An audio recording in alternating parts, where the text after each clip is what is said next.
यदा मृधे कौरवसञ्जयानां वीरेस्वथो वीरगतिं गतेषु ब्रकोदराविग्धगदा विमर्श भ्रग्नोरुदण्डे धृतराष्ट्रपुत्रे। ध्यान से सुनिएगा। महाभारत का युद्ध अपने अंतिम पड़ाव पर चल रहा था और उसी समय दुर्योधन ने भीम ने दुर्योधन की जंघा पर प्रहार किया, जिसके कारण कौरवों का हनन हुआ। धर्म युद्ध में नाभि से नीचे प्रहार करना वर्जित है, तो फिर भीम ने दुर्योधन की जंघा पर प्रहार क्यों किया? ठाकुर जी की आज्ञा, भगवान ने आज्ञा दी है। बंधुओं, बहुत ध्यान से सुनिएगा इस प्रसंग को। हम सुना चुके हैं कई बार, लेकिन बहुत समय से नहीं सुना है, इसलिए पुनरावृत्ति कर रहे हैं। जब भीम ने दुर्योधन की जंघा पर प्रहार किया, यह दृश्य देख करके कई धर्म का पालन करने वाले, भगवान के द्वारा प्रदत्त की गई धर्म की स्थितियों का पालन करने वाले लोगों को बहुत क्षोभ हुआ। वे ये तक भूल गए कि भगवान इस पक्ष में हैं, अगर इस पक्ष की विजय धर्म के विरुद्ध जाके हो रही है तो होने दो। नहीं, धर्म जब कहता है कि धर्म युद्ध में नाभि से नीचे प्रहार करना वर्जित है, तो फिर इस युद्ध में नाभि से नीचे प्रहार क्यों किया? और वो भी भगवान ने आज्ञा दे करके। कथा आप सब लोगों को संभवतः पता है कि दुर्योधन का सर्वांगीण अंग जो है वो लोहे के समान है, केवल उसकी जंघा ही रह गई है। उसमें भी भगवान ही कारण बने थे, क्योंकि जब दुर्योधन को माताजी ने निर्वस्त्र रात्रि में आने के लिए कहा ताकि वो अपने नेत्रों से उसको देख करके अपनी संपूर्ण ऊर्जा से उसको लोहे का बना दें, गांधारी ने, तब भगवान ने ही बीच में आकर के एक केले का पत्ता दिया। बोले कि अरे, मां के सामने निर्वस्त्र नहीं जाना चाहिए, कम से कम कौपीन पहन के तो जाओ, कौपीन नहीं है तो केले के पत्ते से ढक के जाओ। तब दुर्योधन ने भगवान की बात मान के केले का पत्ता लगा लिया, तो सर्वांगीण अंग तो लोहे का हुआ, लेकिन केवल कटी भाग जो है वो रह गया। तब भगवान ने आज्ञा की, भीम ये कैसे भी नहीं मरेगा, नहीं तो भीम की प्रचंड गदा यदि किसी के मस्तिष्क का स्पर्श कर ले और उसका सिर भेदन ना हो। घुमा घुमा कर बोले दुर्योधन ने भीम ने दुर्योधन की जंघा पर प्रहार किया, और आप आश्चर्य करेंगे, आपके भैया कृष्ण की आज्ञा से किया। ये बात सुनते ही बलराम जी को क्रोध आया। अधर्म करते हुए जीते पांडव, और वो भी कृष्ण को संग रखते हुए उन्होंने अधर्म किया। मैं ये सहन नहीं करूंगा। तुरंत बलराम जी ने अपने हल मूसल उठाए और सीधे दौड़े कुरुक्षेत्र की ओर। यहां सब पांडव जश्न मना रहे थे अपनी विजय का। इतने में ही देखा पृथ्वी कंपायमान हो रही है। पांडवों ने कहा, भगवान ये भूकंप जैसी स्थिति बन रही है, क्या हुआ? बोले ये प्राकृतिक भूकंप नहीं है,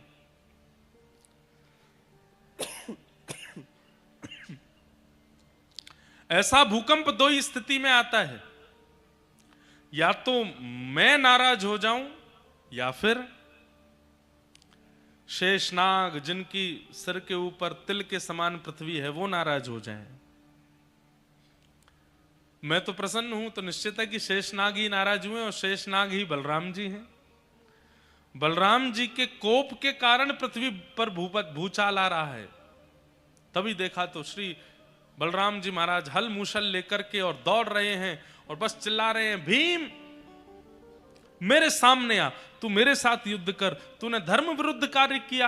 हाँ, दुर्योधन की नाभि से नीचे तूने प्रहार करके उसको निर्बल बना करके और स्वयं जीत गया महाभारत के युद्ध को। यह धर्म विरुद्ध मैं नहीं सहन करूंगा। आज मेरे हल मूसल तेरे मस्तिष्क का भेदन करेंगे। गर्जना करने लगे बलराम जी। तभी भगवान बोले, भीम तुम खड़े रहो, आने दो बलराम जी को, हम देख लेंगे क्या करना है, कैसे करना है।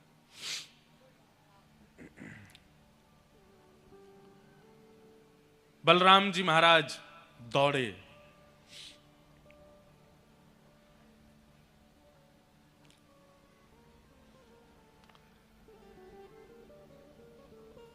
भीम खड़े हैं, थर थर कांप रहे हैं। बलराम जी दौड़ करके आ रहे हैं अपने हल मूसल दिखाते हुए। तभी ठाकुर जी ने एक योजना बनाई और भीम के सामने खड़े होकर के भगवान ने दंडवत प्रणाम किया बलराम जी को। जैसे ही देखा कि लाला दंडवत कर रहा है, कन्हैया दंडवत कर रहे हैं, बलराम जी तो अपना सारा कोप भूल गए, हल मूसल धूल फेंक करके और ठाकुर जी को उठा करके अपने हृदय से लगाया। एक सीख यहां पर यह मिलती है, बड़े लोगों का क्रोध शांत करने का एक ही तरीका है, उनके चरणार विंद, उनके श्री चरणों को पकड़ लो। हम आपसे निवेदन करते हुए कहते हैं, कितने भी क्रोध में क्यों ना हूं, यदि आप उनके चरण स्पर्श कर लेंगे, चरणों का आलिंगन कर लेंगे, चरणों में लेट जाएंगे, अगर उनका स्वाभाविक क्रोध होगा तो वो शांत हो जाएंगे। और कहीं ईर्ष्या में भर करके, मद में भर करके कोई व्यक्ति क्रोध कर रहा हो और आप उसके चरण पकड़ रहे हैं, फिर भी वो अपना क्रोध शांत ना करे, तो समझ जाना कि इस व्यक्ति का क्रोध इसका नाश करेगा। नहीं तो अमूमन 90 बड़े बुजुर्गों को आप चरण पकड़ लो, तुरंत शांत हो जाएंगे।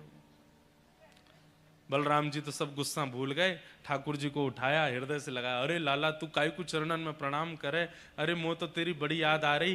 लाला तू स्वस्थ तो है ना, इतना बड़ो महाभारत युद्ध भयो तो को खरोंच तो नहीं आई। ठाकुर जी बोले, नहीं भैया मैं ठीक हूं। थोड़ी देर में मानो सारा गुस्सा भूल गए, लेकिन थोड़ी देर बाद जब भीम की ओर पुनः दृष्टि गई, लाला तूने यहां बैठ तो बाद में बात करूंगा, पहले या भीम को सबक सिखाऊं, मेरे हलमुशल कहां है। भगवान बोले, भैया क्यों नाराज हो रहे हैं आप, क्यों क्रोध कर रहे हैं, क्यों मारना चाहते हैं आप भीम को। धर्म विरुद्ध आचरण किया है भीम ने। धर्म युद्ध में नाभि से नीचे प्रहार करना मना है और इसने नाभि से नीचे प्रहार करके युद्ध को अपने पक्ष में लिया है। यह धर्म विरुद्ध कार्य मेरे जीते जी तो नहीं होगा। लाला तू तो बड़ो दयालु है, तू तो बड़ो कृपालु है, सबन पे दया करे, तेरी बात अलग है, पर मैं ये सब सहन नहीं करूंगा, मैं आपको सबक सिखा के रहूंगा।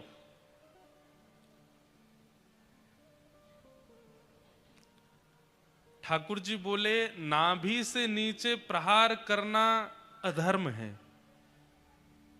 हाँ, और इसीलिए आप आए हो यहां पर। बोले जी। भगवान बोले, तो फिर अबला नारी, रजस्वला नारी भरी सभा में निर्वस्त्र की जा रही हो, यह कौन सा धर्म है। एक नारी अपने मासिक धर्म में है, उसके पति जुआ हार गए हैं और वहां यही दुर्योधन, यही दुशासन उसकी साड़ी खींच के निर्वस्त्र कर रहे थे। यह कौन सा धर्म था भैया। बलराम जी निर्वाक हो गए। और यदि वह धर्म अधर्म था तो वहां आप क्यों नहीं आए दुर्योधन का शिरच्छेदन करने के लिए। वहां आप क्यों नहीं आए दुशासन के हाथों को काटने के लिए। एक भरी सभा में नारी का अपमान किया जा रहा था, तब आप नहीं आए। और आज जब महाभारत युद्ध में दो पक्ष युद्ध कर रहे हैं, दो राजा युद्ध कर रहे हैं, और राजा युद्ध जीतने के लिए कुछ भी करता है, केवल नाभि से नीचे जंघा पर प्रहार कर दिया। और यह बात आप भी जानते हैं कि पूरे शरीर में कहीं भी प्रहार करने से दुर्योधन मरने वाला नहीं है, उसकी जंघा पर ही प्रहार होगा, तभी वो गिरेगा। इतना सब जानते हुए भी आप हल मूसल उठा करके यहां भीम को मारने के लिए चले आए, मुझे आश्चर्य हो रहा है आप पर। यदि उस समय आपका यह क्रोध उत्पन्न हुआ होता तो आज महाभारत युद्ध की नौबत नहीं आती भैया। ध्यान से सुनिए, अधर्म करने वालों को सबक सिखाने के लिए कई धर्मावलंबी उतर आते हैं और धर्म का नाम लेकर के उनको सिखाने का प्रयास करते हैं। ठाकुर जी कहते हैं अधर्म हो जाने के बाद फिर वहां धर्म का प्रचार करना, धर्म की बातें बताना, ये इतनी बड़ी बात नहीं है। जब अधर्म का बीज बोया जा रहा था उसी समय उस पौधे को निचोड़ देना, यह धर्म धार्मिक व्यक्ति का लक्षण होता है। अब पेड़ बन गया है, विशाल वृक्ष बन चुका है अधर्म का, और अब आप लेकर के गए, अब हम इसको काटेंगे, अब हम इसको नष्ट करेंगे, अब इसके लिए हम मुहिम चलाएंगे, इसके पीछे हम दौड़ेंगे, इसका हम ये करेंगे। भगवान बोले कुछ नहीं होगा उससे। जब वो पौधा था तभी निकाल देना था, उसके बाद प्रयास करते रह जाओ, क्योंकि वृक्ष का नियम है काट दो वो फिर प्रकट हो जाता है। भैया आज महाभारत युद्ध की नौबत क्यों आई?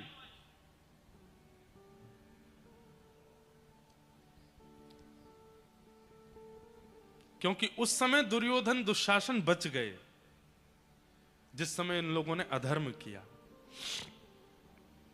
यदि उसी समय दुर्योधन दुशासन मारे जा चुके होते, बंधुओं एक बात सुनेंगे आप, पूरा महाभारत युद्ध, सब लोग इधर देखिए, ध्यान से हमारी ओर दृष्टिपात कीजिए, पूरा महाभारत युद्ध, चाहे उसमें शांति दूत बन के जाना हो, चाहे उसमें पांडवों को विजय दिलाना हो, चाहे अर्जुन के रथ का सारथी बनना हो,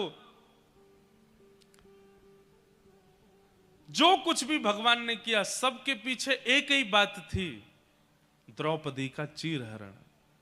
ठाकुर जी उसको सह नहीं पाए। आगे प्रसंग आएगा, भीष्म पितामह भगवान से कहते हैं, भीष्म पितामह कहते हैं मुझसे बड़े पापी दुर्योधन, मुझसे बड़े पापी दुशासन, मुझसे बड़े पापी कृपाचार्य आदि सब लोग,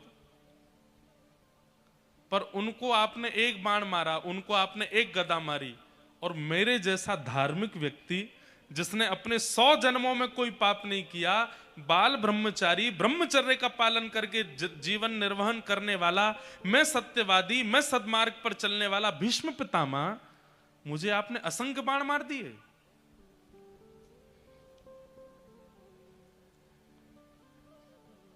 मैं इतना जानता हूं, मैंने विवाह नहीं किया, जब कभी भी स्त्रियों का दर्शन किया तो उनके प्रति मातृभाव या बहन भाव ही रखा, और स्त्रियों के प्रति दूरदृष्टि रखने वाला वो दुर्योधन, उसको आपने इतनी दर्द भरी मृत्यु नहीं दी जितनी दर्द भरी मृत्यु मुझे दी है। कारण क्या है नाथ? 100 जन्मों में मैंने पाप नहीं किया, फिर भी इतना कष्टदायी मृत्यु मुझे क्यों हो रही है? भगवान उत्तर देते हुए कहते हैं, पाप करने वाला पापी होता है, पर पाप होते हुए देखने वाला महापापी होता है। कोई पाप कर रहा है और आप उस पाप को रोकने की सामर्थ्य होते हुए भी खड़े खड़े केवल देख रहे हो, ठाकुर जी कहते हैं उससे दुगना बड़ा पाप आपका है, क्योंकि आप सामर्थ्य होते हुए भी मुंह पर चुप्पी लगाए बैठे हो। आप यदि खड़े होकर के एक उंगली उठा देते और एक बार कहते दुर्योधन खबरदार, जो तूने द्रौपदी का स्पर्श भी किया तो द्रौपदी का चीरहरण नहीं होता। मैं उस समय चीरहरण के समय दुर्योधन को नहीं देख रहा था, दुशासन को नहीं देख रहा था, मैं उस समय उस सभा में बैठे हुए भीष्म पितामह को देख रहा था कि भीष्म पितामह जैसे महारथी जिस सभा में बैठे हैं वहां स्त्री निर्वस्त्र नहीं हो सकती। लेकिन जब पता चला कि दुर्योधन भीष्म पितामह के होते हुए भी द्रौपदी निर्वस्त्र हो रही है, उसी दिन मैंने ठान लिया था कि दुर्योधन दुशासन इन सब की मृत्यु तो एक तरफ है, भीष्म पितामह की मृत्यु सबसे कष्टदायी होगी। क्यों? ये योग्य होते हुए भी देख रहे थे। धर्म की परिभाषा है क्या हम जानते ही नहीं हैं, बस क्योंकि ट्रेंड में चल रहा है इसलिए सब आगे आ जाते हैं।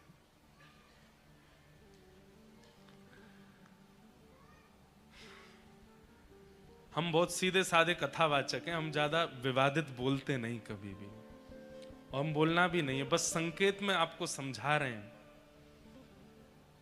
धार्मिक बन जाना बहुत बड़ी बात नहीं होती, धर्म के लिए कदम उठाना भी बहुत बड़ी बात नहीं होती, अंदरूनी रूप से अधर्म को जन्म ही ना लेने देना यह बड़ी बात होती है, अधर्म को होने ही ना देना। अधर्म हो जाने के बाद धर्म का पाठ पढ़ाने के लिए आना, अब तो यही करना पड़ता है, लेकिन बात अच्छी तब हो जब अधर्म होने ही ना दिया गया होता।